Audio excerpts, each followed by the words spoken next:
want, not you, I mean, they can do what they want. Practice long-range struggle, psychological guerrilla warfare, protected, focused to hold on with your hind teeth, you know, the hadith. Whatever it is, you can hold on to goodness, righteousness with your hind teeth. You know, in other words, doing good in this period would be like holding a hot coal in your hand. You know, that's the period we're living through. You got to imagine, is the people, are we upset and going crazy, or is boss man going crazy? Just think about it. I tend to think he's going crazy. He don't tell us what to do, and he can't make us do nothing. And we know that the less we do that he wants us to do, the more upset and crazier he's acting. Now you got to realize something. There comes a time in history when, remember we always talked about discombobulate the system. You don't know how much credit we get for discombobulating the system. No, you got to remember that Allah give you extra stuff. You know what I mean? Allah enhances things, and Allah can morph you up and you look like you 100 feet tall. You know, the way they morph up, I guess, the Power Rangers and stuff. Yeah, they morph up. They be just little guy running around, and all of a sudden he blew him up. Don't the white man treat us like that, like we're a big, giant everything? They do. That's the way they see us. They've always seen it like that, because they can remember they never get over the first go-round, you know, and they say, man, if that catches on fire, it ain't no telling what might happen. And they surround you with people, then they pull them back. We said, keep them. Nobody need them niggas. I like them. I welcome, but ain't nobody gonna run, right? You must be crazy. That's the difference about knowledge. And we used to have a saying, it was a period of growth when you would get to the period where you say, yeah, I know what I know for that period. When you know what you know, that's a period of game or knowledge. And you know it. And that's wonderful. Okay, let me speed up.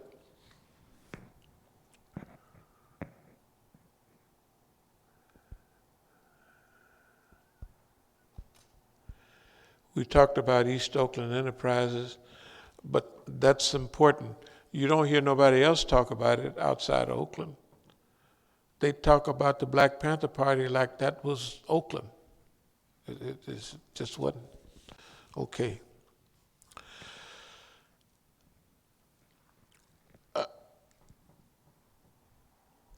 There's been a strategic period. I'm just going to breeze through this period.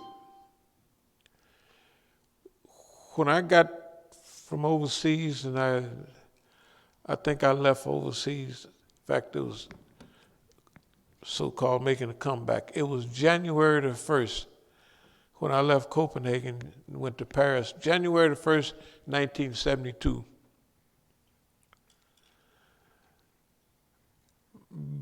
Then I went to Mexico, but then I went to Peru, then I went to Bolivia, then the government agents down there told me, go to Colombia. I know they was government agents. They was white boys. They just go to Colombia. I got friends up there, and they gave me so he was piping me into Colombia. Was Colombia today, when you hear about Colombia, all you think about is cocaine. But in the old days, it was Peru, number one. Peru and Bolivia. The cheapest cocaine you could get in those days was in Bolivia, because that's where the people ride on them buses and they chew them cocoa leaves, the Indians, and they be there. They just, it give them energy and stuff like that. And then they take a little not gravel, but a little rocky stuff, limestone. When they chew the cocoa and it releases the, whatever it is, that alkaloid. And they don't be like when we snort cocaine and get high, but they just be, when you see them on the back of them big trucks, they be just back there. Hey man, they be put in space. But anyway, just a passing thing, I went to the market when I was in Peru or Bolivia, one of the. So I took what's equivalent to a nickel and I bought a shopping bag full of cocoa leaves, because you could go buy, there cocoa leaves in the market, like, cucumbers and all that. So I was chewing the cocoa leaf. And that wasn't our thing, the Negro. I said, man, I shoot her. So I told the people, if you could get me something that's a little more powdery, I'd be fine. Because just to sit there chewing them, and then your mouth, to me, I wasn't getting high. My mouth was just getting numb. And I mean, my lips was all puffed up. But anyway, so the people that put me in the position down there was the United States government. Go to Colombia. That's the new spot. And I went up there, and that's where it was happening. In Colombia. It was just happening, and it's right close to the Panama Canal, and you got two coastlines. You can go up the Pacific coast, costinos, or you could go up through the Caribbean, and you got two coastlines. That's why they chose that. See, they chose that because they're looking at their map of the world. Peru, one coastline. Bolivia, no coastline. Right? So you got to almost walk it out or carry it out or something. But you can go through the Panama Canal and get off at Cartagena and buy some stuff and get back on the boat and go on through the Panama Canal. And then before you get back to the United States, you stop off in Puerto Rico, which is what? The United States. And they didn't think the nigga had enough sense to put people on a boat in L.A. and they go down to Puerto Vallarta. They go through the Panama, Zitmar Cruises, and they go through the Panama Canal. And old white folks, they get off and they buy all kind of junk.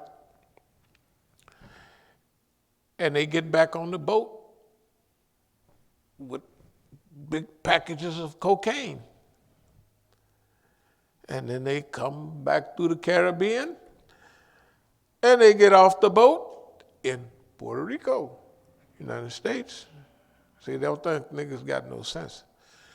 And especially in those days, the old white folks, you give them $4,000 or $5,000 and a vacation ticket, and they take you just as much cocaine as you can.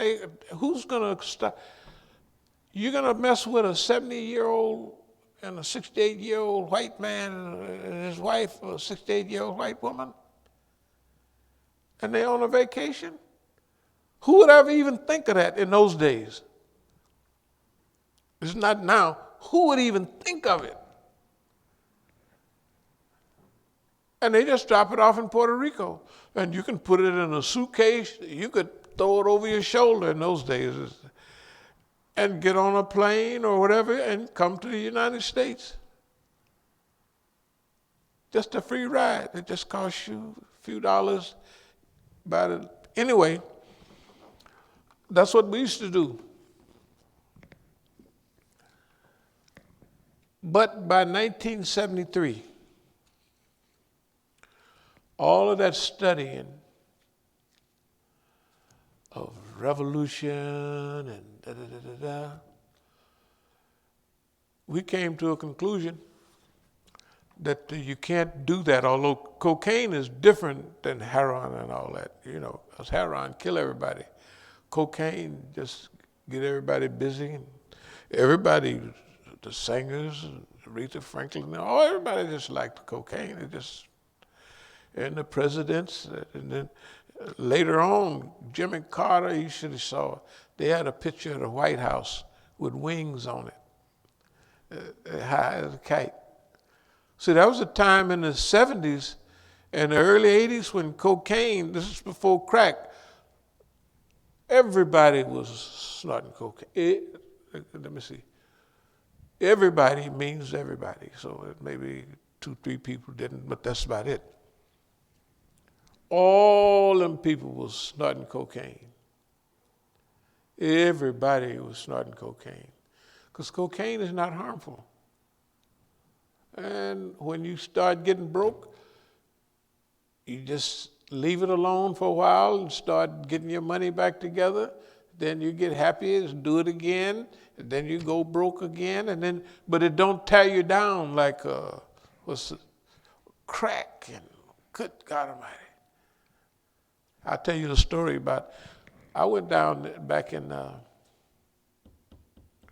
77, because I used to have money 78, something like that, 77, 78. I had, I would hide money different places, so I went back down there to get some money. And I went to my friends, I caught up with some of my old connections and friends. And they had them pits in their face. They was looking crazy. I said, man, I'm getting out of here. What's happening with y'all, man? It said Basirola. That's what they was calling. See, you get the cocoa leaf, they squash all the stuff out of it. Then you get pasta, paste. And then you take the pasta and you take it to another stage and you get cocaine hydrochloride.